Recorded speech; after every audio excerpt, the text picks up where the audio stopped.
क्या आपको पता है पंडित जवाहरलाल नेहरू से पहले भी कोई भारतीय भारत का प्रधानमंत्री रह चुका है? तो आइए जानते हैं उस प्रधानमंत्री का नाम। जी हाँ, मोहम्मद यूनिस।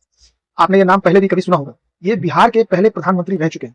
तो किस्सा यूं है कि 1935 में ब्रिटिश गवर्नमेंट ने एक गवर्नमेंट ऑफ इंडिया एक्ट लाया 1935।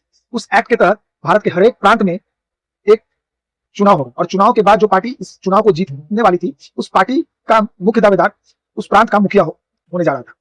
चुनाव भी हुआ, कांग्रेस भी ये चुनाव लड़ी और देश की अन्य छोटी बड़ी पार्टियां भी ये चुनाव लड़ी। और चुनाव के बाद पूरे देश में कांग्रेस हर एक प्रांत में, अधिकांश प्रांत में बहुमत के साथ जीत गई।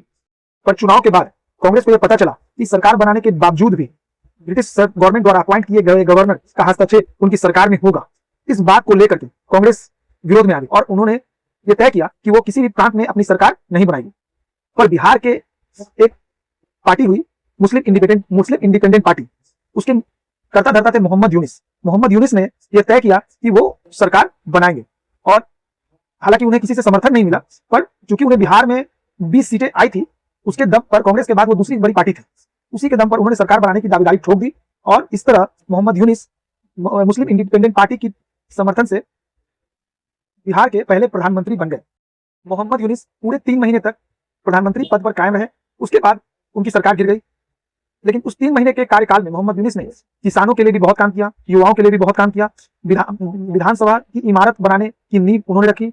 इसके साथ साथ पटना हाई कोर्ट की बिल्डिंग बनाने की नींव भी उन्होंने रखी। तो क्या आपको इससे पहले पता था कि मोहम्मद यूनिस बिहार के ही नहीं पूरे भारत के पहले प्रधानमंत्री के रूप में जाने जाते हैं? अगर पता था तो कमेंट में हाँ या ना में बताएं।